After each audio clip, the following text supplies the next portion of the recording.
ગઈકાલે સભા પછી ગોષ્ઠી ચાલતી હતી, એમાં યુવકો કેટલાક પ્રશ્ન પૂછ્યા હતા, તો અત્યારે જ સભામાં જ એના જવાબ આપવા માટેનો પ્રયત્ન કરીશું. પહેલો પ્રશ્ન એ છે કે બધું અહીં જ ભોગવીને જવાનું છે એવી પણ ઘણા લોકો વાતો કરતા હોય છે, તો સાચું શું છે?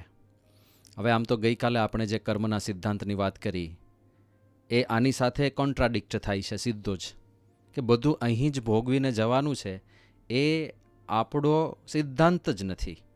આપણે ત્યાં સ્પષ્ટ માન્યતા છે કે જે કર્યું એ ભોગવવાનું અવશ્ય છે, પણ એવું જરૂરી નથી કે અહીંયા જ ભોગવવાનું છે. એ પરલોકમાં પણ ભોગવવાનું થાય, આવતા જન્મમાં પણ ભોગવવાનું થાય, એ બીજા કોઈ દેહમાં પણ ભોગવવાનું થાય. મનુષ્ય સિવાયના શરીરમાં, કૂતરાના શરીરમાં, ગધેડાના શરીરમાં, બિલાડીના શરીરમાં, મંકોડાના શરીરમાં, હાથીના શરીરમાં, બીજા કોઈ શરીરમાં પણ ભોગવવાનું થાય. એટલે કર્મ આ જ જન્મમાં ભોગવવું પડે એવું નથી. અને જો એવું હોય, તમે લોજિકલી પણ જુઓ કે દાખલા તરીકે બધું આ જ જન્મે ભોગવીને જવાનું હોય, તો હું કર્મ કરે જ રાખું, એનું ફળ ભોગવવા માટે વધારે જીવવું પડે મારે?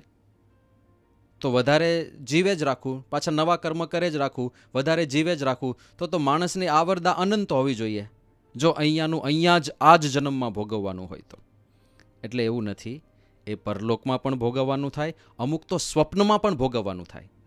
કદાચ તમે આ સાંભળ્યું હોય તો, કે સ્વપ્નમાં પણ આપણે સુખ દુઃખ, હાનિ વૃદ્ધિ, પીડા બધો અનુભવ કરીએ છીએ. તો અમુક કર્મના ફળ આપણને ભગવાન સ્વપ્ન અવસ્થામાં પણ ભોગવાવે છે. એટલે ભોગવવાનું છે એ નક્કી, પણ આ જ જન્મે અને અહીંયા જ ભોગવવાનું છે એવું નથી. બીજો પ્રશ્ન એ છે કે પરિવારજનોના કર્મની અસર આપણા ઉપર થાય? હા, થાય. આપણે ગઈકાલે જે ટોટલ 9 ફેક્ટર જોયા ને, પ્રારબ્ધ ઉપરાંત બીજા 8, દેશ, કાળ, ક્રિયા, સંગ, શાસ્ત્ર, મંત્ર, દીક્ષા અને ધ્યાન, આ બધાયનો આપણા ઉપર પ્રભાવ છે. પણ એમાં તમે પરિવારજનો એ સંઘની અંતર્ગત આવશે, કે તમને કોનો સંગ થયો છે, કેવા પરિવારજનોનો સંગ થયો છે, અને એની અસર થાય જ. પત્નીનું કર્મ ખૂબ સારું હોય તો પતિને પણ એનો લાભ મળે, પતિનું કર્મ ખૂબ સારું હોય તો પત્નીને એનો ફાયદો થાય. ઘણીવાર તમે જોયું હશે કે માણસ વ્યસન કરે તો એ ભૂલ કોની? ખરાબ કર્મ કોણે કર્યું? એણે પોતે કર્યું. પણ એ વ્યસનને લીધે એને કેન્સર થાય તો ભોગવવું આખા પરિવારને પડે. કેન્સરને લીધે એ માણસનું મૃત્યુ થયું તો એના ધર્મપત્ની વિધવા થાય, એના બાળકો અનાથ થાય, અને બીજી કોઈ વ્યવસ્થા ના હોય તો એના ધર્મપત્નીએ કામ કરીને પછી પોતાના બાળકોનું પોષણ કરવાનું થાય. તો ભૂલ તો પેલા વ્યક્તિની હતી જેણે વ્યસન કર્યું, પણ આખા પરિવારને ભોગવવાનું થયું ને, સંગે કરીને. તો પરિવારજનોના કર્મની પણ આપણા ઉપર અસર થાય. અને એકચ્યુઅલી વાત તો એવી છે કે આપણા પરિવારજનો કોણ બન્યા હોય ખબર છે?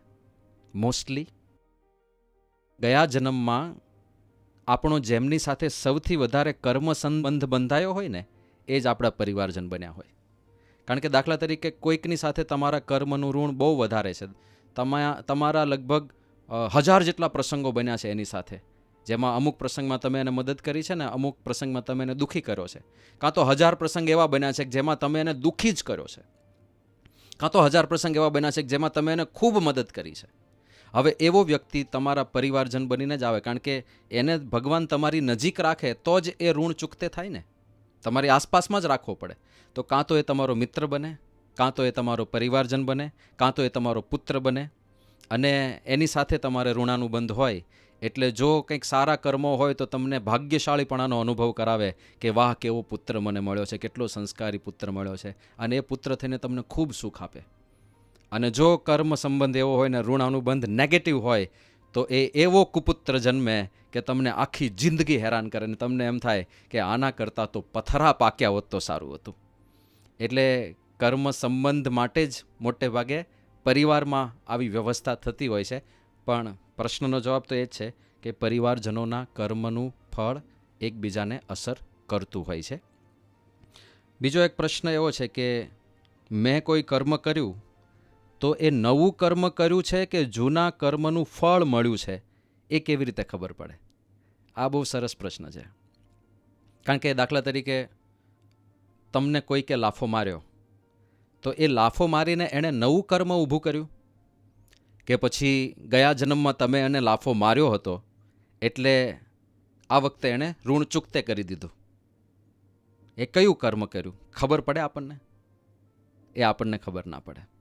એ કર્મફળ પ્રદાતા પરમાત્માને જ ખબર પડે. અને એટલા માટે જ શાસ્ત્રોમાં કહેવાયું કે ગહના કર્મણો ગતિ. કર્મની ગતિ ખૂબ ગહન છે. કારણ કે ભગવાને કેટલી બધી વ્યવસ્થા કરવાની થાય, કોની સાથે કેવા કેવા કર્મ સંબંધ આપણા હોય, અને બધાનું ફળ ક્યારે આપવું. આપણે જે 3 વિભાગ જોયા ને, ક્રિયમાણ, સંચિત અને પ્રારબ્ધ, તો એ બધું અંદર મિક્સચર હોય છે. સંચિત એટલે સ્ટોક પડ્યો જ રહે, અને પ્રારબ્ધ બન્યા પછી સંચિતમાં કાંઈ અસર જ ના થાય એવું નથી. સંચિતમાંથી કર્મો ટાઈમે પાકતા રહે, અને જ્યારે કર્મ પરિપક્વ થાય ત્યારે એનું ફળ આપીને વિરામ પામી જાય. પરિપક્વ જુદી જુદી રીતે થાય. ભગવાન આખી વ્યવસ્થા જુએ આજુબાજુમાં કે ભાઈ આ માણસ સાથે આને સંબંધ હતો, એ માણસ નજીકમાં આવે ત્યારે એ કર્મનું ફળ તાત્કાલિક પાકીને પછી આપીને જતું રહે. તો એ બધું લાઈવમાં ઘણું બધું થતું હોય છે. એટલે શક્ય છે કે આપણને એ ખબર જ ના પડે કે કયું કર્મ નવું કર્યું, કયું કર્મ ફળ રૂપે. પણ એક છે કે ઇન્ટેન્શનલી કોઈકને હેરાન કરવા પ્રયત્ન કર્યો તો એ આપણો જ નિર્ણય હોય. બાકી ભગવાનને ફળ અપાવવાનું હોય ને તો આપણને ઘણીવાર નિમિત્ત બનાવી દે અને આપણને ખબર પણ ના પડે. દાખલા તરીકે તમે ડ્રાઈવ કરીને જતા હો અને ઊંઘ આવી જાય, એ તમારા હાથમાં નહોતું, એ આવી ગયું ઝોંકું. ઊંઘ આવી ગયું અને તમને નિમિત્ત બનાવવાના હોય બીજા કોઈક એક્સિડન્ટની અંદર, અને તમે એક્સિડન્ટ કરો અને સામેવાળા માણસને ખૂબ વાગે ને ખૂબ નુકસાન જાય, પણ તમે ચમત્કારિક રીતે બચી જાઓ, તો તમને નિમિત્ત બનાવ્યા ભગવાને. એ તમારા હાથમાં નહોતું, અને એ કર્મ લાગે પણ નહીં પાછું, એ પણ છે. એટલે એક પ્રશ્ન એવો પણ છે કે કયું કર્મ લાગે અને કયું કર્મ ન લાગે. તો કર્મ લાગવામાં કેવું છે, એક તો આપણે જાણી જોઈને જે ના કર્યું હોય, અજાણતા થયું હોય, એ કર્મ બહુ લાગતું નથી. બીજું અહમ મમત્વથી રહિત થઈને કર્યું હોય, કરતાપણાના ભાવને ત્યજીને કર્યું હોય, એ કર્મ નથી લાગતું. અંદરથી, હા, ખાલી બહારથી બોલ નહીં કરવાનું કે હું કરતા નથી, એવું નહીં. પણ તમે ખરેખર ના માનતા હો કે હું કરતા નથી, કરતા હરતા તો પરમાત્મા જ છે, એવું 100% અંદરથી માનતા હોઈએ તો કોઈ કર્મ અડી ના શકે. બીજું, અનાસક્તપણે કર્યા હોય કર્મ, કર્મફળની અપેક્ષા વગર, અને કેવળ ભગવાનની પ્રસન્નતા માટે કર્યા હોય, તો ભગવાન સ્વામિનારાયણે કહ્યું કે કર્મ માત્ર ભક્તિરૂપ બની જાય છે. એટલે એવા કર્મ પણ આપણને લાગતા નથી.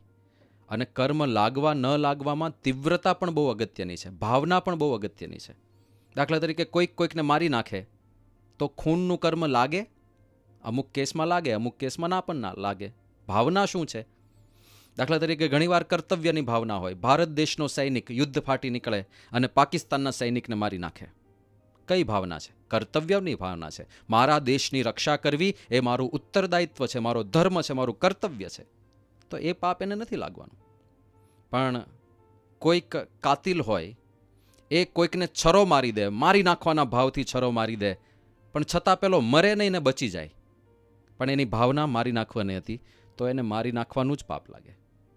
અને ડૉક્ટર બચાવવા માટે, પેશન્ટને બચાવવા માટે ઓપરેશન કરે, અને કદાચ સંજોગો વશાત પેશન્ટ મરી જાય, ડૉક્ટરના હાથે જ મર્યો ને, પણ છતાંય ડૉક્ટરની ભાવના શું હતી? બચાવવાની ભાવના હતી. તો એને મારવાનું ફળ ના લાગે, એને બચાવવાનું કર્મ લાગે ઉલટાનું. એટલે ભાવના, તીવ્રતા, એ બધા ફેક્ટર કર્મ લાગે અને ન લાગે એમાં કામ કરતા હોય છે. બીજો એક પ્રશ્ન એવો છે કે શું બધું જ પ્રી પ્લાન્ડ છે? હવે આ તો પ્યોર પ્રારબ્ધવાદ થઈ ગયો. આપણે ત્યાં ક્યારેય પ્યોર પ્રારબ્ધવાદ નથી. બધું જ પ્રી પ્લાન્ડ છે ને આપણે ખાલી પપેટ છીએ, આપણે ખાલી કઠપુતલી છીએ, એવું નથી. ભગવાને ફ્રી વિલ આપી છે. અત્યારે શું કરવું એ આપણા હાથમાં જ છે. કોઈકને અપશબ્દો કહેવા કે ન કહેવા નિર્ણય આપણો છે. શું જોવું શું ના જોવું નિર્ણય આપણો છે. શું બોલવું શું ના બોલવું નિર્ણય આપણો છે. તો કેવી રીતે આપણે કહી શકીએ કે બધું પ્રી પ્લાન્ડ છે? ના ના ના ના. જે કર્યું એનું ફળ મળશે, પણ બધું જ પ્રી પ્લાન્ડ નથી. ગઈકાલે આપણે જોયું ને કે પ્રારબ્ધ સાથે આપણું ક્રિયમાણ, અત્યારે આપણે શું કરીએ છીએ, એ બંને ભેગું થઈ જાય છે. અને કર્મફળ પ્રદાતા પાછા ભગવાન છે. એટલે ટૂંકમાં કહીએ તો પ્યોર પ્રારબ્ધવાદી ન થવું કે બધું પ્રારબ્ધથી જ થાય છે, એવું નથી. પુરુષાર્થ પણ કામ કરે છે. પ્યોર પુરુષાર્થવાદી પણ ન થવું, કારણ કે તો પણ પ્રશ્ન થશે, પુરુષાર્થ કરવા છતાં જ્યારે પરિણામ નહીં મળે, જ્યારે ફળ નહીં મળે અને તમારા કરતાં ઓછા પુરુષાર્થ કરનારને તમારા કરતાં અનેક ગણું વધારે ફળ મળશે, ત્યારે પ્રશ્ન થઈ જશે કે મારો પુરુષાર્થ કેમ ફળતો નથી? તો પુરુષાર્થ અને પ્રારબ્ધ અને પાછી એમાં ભગવાનની ઈચ્છા, જો કે આ પ્રારબ્ધ એ ભગવાનની ઈચ્છા જ છે, એમાં ભગવાનની ઈચ્છા ભળે એટલે પુરુષાર્થ કરવો. નટશેલમાં આટલું જ છે, પુરુષાર્થ સારામાં સારો કરવો પણ ફળ ભગવાન ઉપર છોડી દેવું. બસ આટલું જ છે. પછી એક પ્રશ્ન એવો છે કે શક્ય છે કે અમુક નિર્ણયો ભગવાન જ પ્રેરે જેમાં આપણે ભોગવવાનું હોય? એટલે હમણાં વાત કરી ને, ગહના કર્મણો ગતિહિ, ભગવાન ક્યારે કોને નિમિત્ત બનાવે એ આપણને ખબર ના પડે. શક્ય છે અમુક નિર્ણયો ભગવાન પ્રેરી પણ શકે. ગહના કર્મણો ગતિહિ, આપણને ખબર ના પડે કે કયું નવું કર્મ છે, કયું ફળ ભોગવવા માટે ભગવાને કરાવડાવ્યું, એ આપણા હાથમાં નથી. પછી એક પ્રશ્ન છે, સારા કર્મ પણ બંધનકારી છે તો મુક્તિ કેવી રીતે થાય? એટલે આમ જોઈએ ને તો સત્કર્મ, પ્યોર સત્કર્મ, જેમાં ભગવાન કે સંતનું કાંઈ ઇન્ટરફિયરન્સ ના હોય, એ પ્રકારનું સત્કર્મ. જેમ કે દુનિયામાં ઘણા બધા માણસો એવી મતિવાળા હોય છે કે અમે કોઈને હેરાન કરતા નથી, અમે કોઈને રંજાડતા નથી, અમે કોઈને દુઃખી કરતા નથી, અને અમે લોકોને મદદ કરીએ છીએ, ગરીબોને સહાય કરીએ છીએ, અનાથ બાળકોને ભણાવીએ છીએ, તો પછી અમારે ભગવાન ભજવાની શું જરૂર? અમે સત્કર્મ તો કરીએ જ છીએ. તો સત્કર્મ કરે છે, બહુ સારી વાત છે. એ ખાલી ધર્મની વાત છે ને. ધર્મ, અર્થ, કામ અને મોક્ષ, જે 4 પુરુષાર્થ છે ને, એમાંથી કોઈ પણ વ્યક્તિ સત્કર્મ કરે ને, એ ધર્મ છે, એ સારું કામ છે. એ સત્કર્મનું સારું ફળ ભોગવવા માટે એ આવતા જન્મમાં પાછો આવશે અને ખૂબ સમૃદ્ધિ મળશે, ખૂબ લોકોનો સહકાર મળશે, ખૂબ પ્રસિદ્ધિ અને કીર્તિ મળશે. બધું એના કર્મના પ્રતાપે થશે. પણ એ સારું કર્મ પણ બંધનકારી છે. એ સોનાની બેડી છે, પણ છે તો બેડી જ. કેમ કે જન્મ મરણ નથી ટળતું. આ સંસારમાં પાછું તો આવવાનું જ છે. અને એકવાર આ સંસારમાં આવ્યો એટલે 100% પ્રોબેબિલિટી છે કે એ કાંઈક ખોટું કામ કરી બેસશે. અને જેટલો મોટો માણસ, દાખલા તરીકે બહુ સારું કામ કર્યું હોય તો એને બહુ પ્રસિદ્ધિને બહુ મોટો માણસ બને. અને જેટલો મોટો માણસ એટલું જો ખોટા રસ્તે ચડ્યો ને તો પાપ પણ મોટા મોટા કરે. એટલે જેટલો પુણ્યશાળી હતો એટલો જ પાપી બની જાય બીજા જન્મમાં, અને આ ચક્ર પૂરું ના થાય.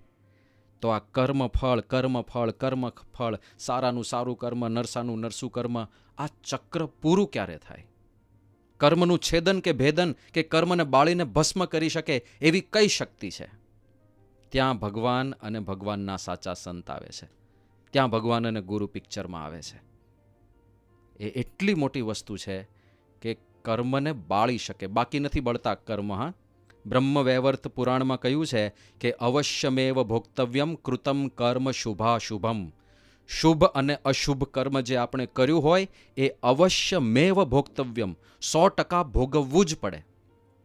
અને પછી કહે છે ના ભુક્તમ ક્ષીયતે કર્મ, જે કર્મ ભોગવવાનું બાકી હોય એ ક્યારે નાશ નથી પામતું. કલ્પ કોટી શતેરપી, કોટી કલ્પ વીતી જાય. એક કલ્પ એટલે 8 અબજ અને 64 કરોડ વર્ષ. એવા કોટી કલ્પ વીતી જાય તો પણ જે કર્મ ભોગવવાનું બાકી છે એ ક્ષીણ નથી થતું, એનો નાશ ક્યારેય નથી થતો, એ એનું ફળ આપે જ છે. તો પ્રશ્ન એ છે કે તો આ કર્મ ફળમાંથી મુક્તિ કેવી રીતે મળે? ત્યાં ભગવાન આવે છે. ભગવાન જ આ કર્મ ફળમાંથી આપણને છોડાવી શકે. એમનો આશરો, એમની શરણાગતિ એ જ ઉપાય છે, બીજો કોઈ ઉપાય નથી. વરતાલના 14માં ભગવાન સ્વામિનારાયણે અદ્ભુત વાત કરી છે કે ઘણીવાર બહારથી આપણને પાપી દેખાતો હોય, પણ જો એને ભગવાનનો કે સંતનો હૈયામાં ગુણ આવી ગયો ને કે આ બહુ સારા કાર્ય કરી રહ્યા છે, આ સંત બહુ મહાન છે, આ પરમાત્મા બહુ મહાન છે, ભગવાનને સંતોનો હૈયામાં ગુણ આવી ગયો, તો શ્રીજી મહારાજ કહે છે કે એના પાપ બધા બળીને ભસ્મ થઈ ગયા છે. ભલે એ બહારથી પાપી જેવો દેખાય પણ એ પુણ્યશાળી છે. અને ઘણીવાર બહારથી બહુ પુણ્યશાળી દેખાતો હોય પણ એણે જો ભગવાન કે ભગવાનના સાચા ભક્તનો દ્રોહ કરી દીધો હોય ને તો એના સત્કર્મના બધા પુણ્ય બળીને ભસ્મ થઈ ગયા હોય અને પાપ લાગ્યું હોય, મહાપાપ લાગ્યું હોય. કારણ કે ભગવાન અને ભક્તનો દ્રોહ એ મહાભયંકર પાપ શાસ્ત્રોએ ગણાવ્યું છે. અને મુક્તિનો ઉપાય જો વાત કરીએ તો મધ્યના 21માં ભગવાન સ્વામિનારાયણ એવી વાત કરે છે કે આ વર્ણાશ્રમના જે ધર્મ છે ને, સત્કર્મ, એનું ફળ તો ધર્મ, અર્થ અને કામ ઉપર છે. બહુ સત્કર્મ કર્યું તો તમને સારા પૈસા મળશે અને સારા પૈસાના ઉપયોગથી તમે વિષય ભોગ કરી શકશો. મોક્ષ માટે શું છે? તો મધ્ય 21માં ભગવાન સ્વામિનારાયણ કહે છે, મોક્ષ માટે તો ભગવાનને સર્વ કરતા હરતા સમજવા એ જ છે. એટલે ભગવાન આવ્યા, ભગવાનની નિષ્ઠા આવી, સ્વરૂપ નિષ્ઠા આવી. ભગવાનની સ્વરૂપ નિષ્ઠા વગર ક્યારેય કર્મ બળે નહીં. અને એ જ વાત ઉપનિષદો કરે છે. ભિદ્યતે હૃદય ગ્રંથિ છિદ્યંતે સર્વ સંશયા ક્ષીયંતે ચાસ્ય કર્માણી તસ્મિન દૃષ્ટે પરાવરે. મુંડક ઉપનિષદનો આ મંત્ર છે. જ્યારે તસ્મિન દૃષ્ટે પરાવરે અક્ષરાતીત એવા પરબ્રહ્મ પુરુષોત્તમ ભગવાનનો સાક્ષાત્કાર થાય ત્યારે શું થાય? પહેલી વાત કરી, ભિદ્યતે હૃદય ગ્રંથિ. હૃદય ગ્રંથિ ભેદાઈ જાય. હૃદય ગ્રંથિ એટલે આપણી વાસના, આપણી આસક્તિથી મુક્ત થઈ જઈએ આપણે. એટલે કેટલા સુખિયા થઈ જઈએ. દુઃખ આસક્તિના જ છે ને. જોઈએ એ વસ્તુ મળતી નથી અને જે મળેલી છે એ ગમતી નથી. એ આસક્તિના જ પ્રશ્નો છે. ભિદ્યતે હૃદય ગ્રંથિ, આસક્તિ શૂન્ય થઈ જાય. છિદ્યંતે સર્વ સંશયા. જે કાંઈ સંશયો અધ્યાત્મ માર્ગે થતા હોય છે ને, આપણે ઘણી બધી કથા વાર્તા સાંભળીએ, પણ નાના નાના સંશયો તો રહ્યા જ કરે. સારું, આ બધું સાચું હશે કે નહીં હોય, ખરેખર પરલોક જેવું કાંઈ હશે કે નહીં હોય, એ જેટલા પણ સંશયો હોય એ બધા સંશયો છેદાઈ જાય. અને ક્ષીયંતે ચાસ્ય કર્માણી. આ અદ્ભુત વાત કરી દીધી. જે કર્મો ક્યારેય બળતા નથી એ બળી જાય જો ભગવાનનો સાક્ષાત્કાર થાય તો. ક્ષીયંતે ચાસ્ય કર્માણી. આના કર્મો પણ બળીને ભસ્મ થઈ જાય છે. એટલે મોક્ષ માટે પરમાત્મા, પણ પરમાત્માની જેમ જ મોક્ષ માટે સાચા સંતનું એડ્રેસ પણ શાસ્ત્રોએ આપ્યું છે. દાખલા તરીકે શ્રીમદ ભાગવત મહાપુરાણમાં જ્યાં મોક્ષનો પ્રશ્ન પૂછાયો, કપિલદેવજી ભગવાનનો એક અવતાર છે અને એમના માતા દેવહૂતિ વચ્ચેનો સંવાદ આવે છે શ્રીમદ ભાગવતમાં. અને ભગવાન સ્વામિનારાયણને જ્યારે મોક્ષનો પ્રશ્ન પૂછાયો પ્રથમના 54માં વચનામૃતમાં કે પ્રભુ મોક્ષ કેવી રીતે થાય, ત્યારે એમણે આ જ સંદર્ભ આપીને કહ્યું છે કે કપિલદેવજી ભગવાને એમના માતા દેવહૂતિને કહ્યું કે મોક્ષ કેવી રીતે થાય. પ્રસંગમજરમ પાશમાત્મનઃ કવયો વિદુઃ સ એવ સાધુ શુક્રુતો મોક્ષદ્વારમ અપાવૃતમ. કે જેવી પોતાના સંબંધીજનો સાથે પ્રીતિ અને આત્મબુદ્ધિ છે, સ્વજનપણાનો ભાવ છે, એક સાહજિક પ્રેમ છે, બસ એવો જ સ્વજનપણાનો ભાવ અને સાહજિક પ્રેમ ભગવાનના સાચા સંતમાં થઈ જાય તો મોક્ષનું દ્વાર ઉદ્ઘાટિત થઈ જાય છે. એટલે એવા સંત એ પોતે સાક્ષાત મોક્ષનું દ્વાર છે. આ માયામાંથી છૂટવાનો દરવાજો કોઈ હોય તો એ સાચા સંત, સાચા ગુરુ છે. હવે ઘણીવાર દુનિયાની અંદર લોકોને થોડા ખોટા ગુરુ ભટકાઈ ગયા હોય ને, એટલે ગુરુ માત્રમાંથી વિશ્વાસ ઉઠી જતો હોય છે. પણ એ વિશ્વાસ નથી ઉઠાડવાનો, કારણ કે શાસ્ત્રો ગુરુનો અપરંપાર મહિમા ગાય છે. ત્યાંથી શ્રદ્ધા ઉઠાડવાની નથી, ખાલી ગુરુને તપાસવામાં, ગુરુને ઓળખવામાં બુદ્ધિ વાપરવાની છે. જેને તેને ગુરુ ના બનાવી બેસાય, ખાલી ભગવા વસ્ત્રોથી પ્રભાવિત ના થઈ જવાય.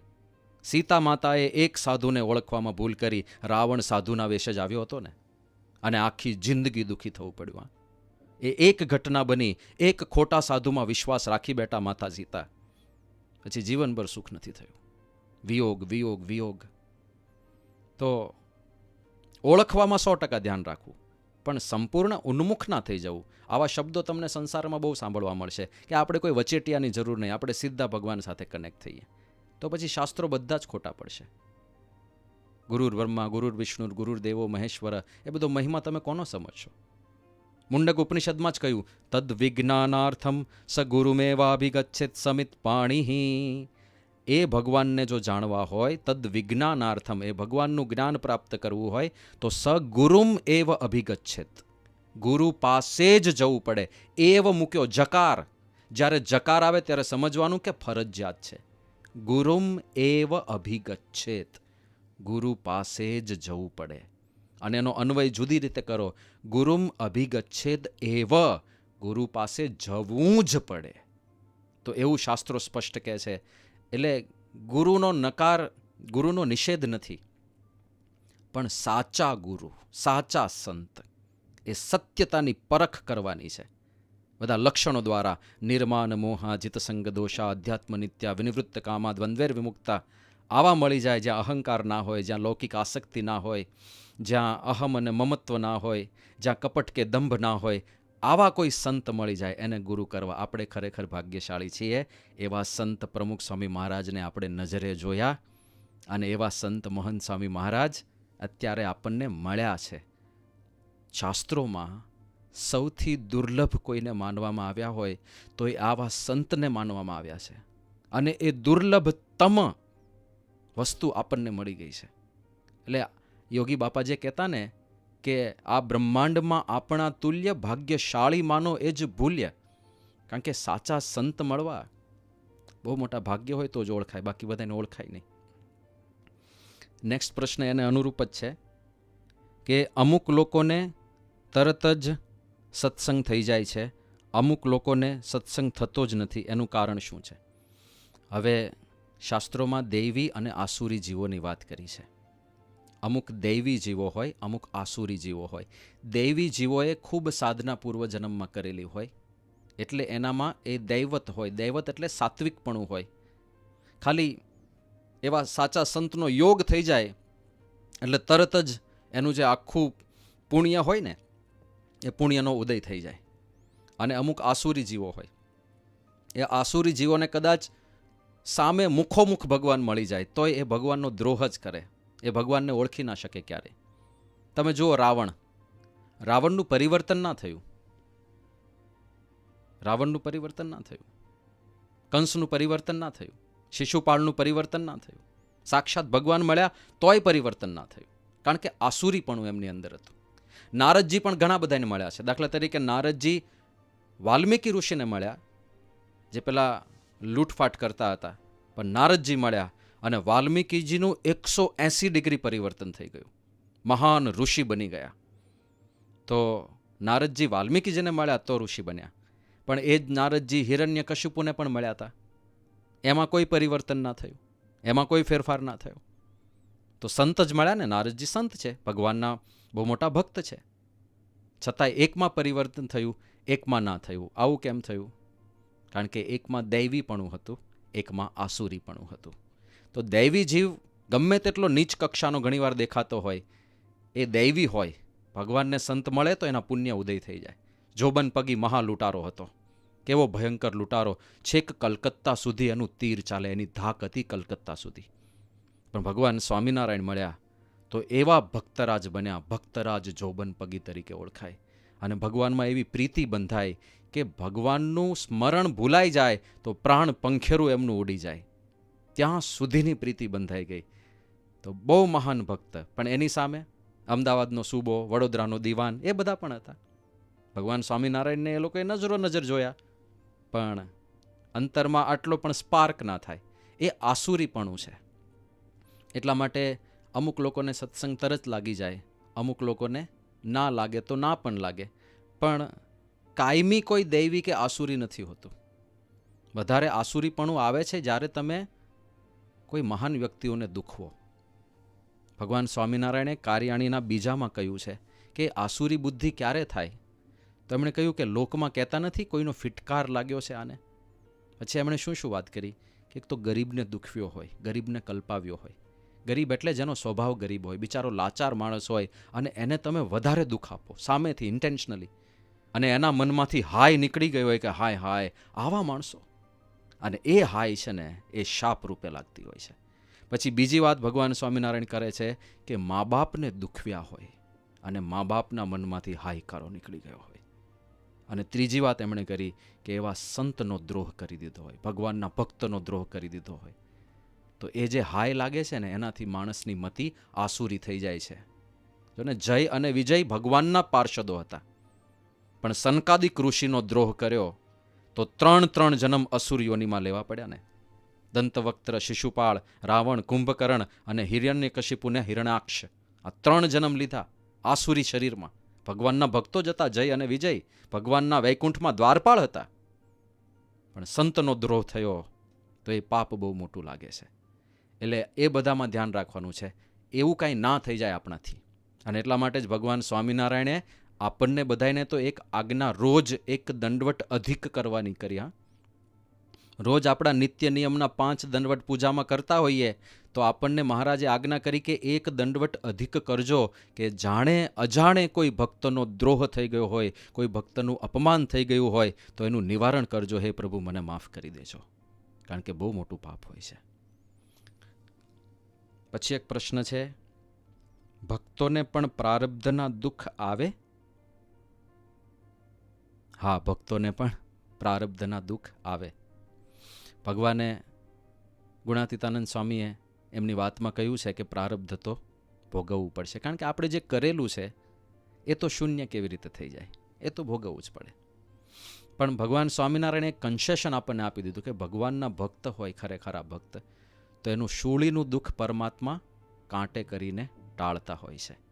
અને એવા સંત પાસે પણ એ સામર્થ્ય છે કે શ્રીજી મહારાજે કહ્યું કે એવા સંતના પ્રતાપે ગમે તેવું તેના માટે વિઘ્ન આવનારું હોય તો પણ એ ટળી જાય છે, અને ગમે તેવા ભૂંડા પ્રારબ્ધ હોય તે પણ રૂડા થાય છે જો એવા સંત રાજી થઈ જાય તો એ કન્સેશન આપે આપણને, પણ 100% પ્રારબ્ધ ભૂસી નથી નાખતા. એટલે ભગવાનના ભક્તોને દુઃખ આવે. બીજું, ભગવાનના ભક્તને ખાલી પ્રારબ્ધના દુઃખ નથી આવતા, અમુક અજ્ઞાનના દુઃખ હોય છે.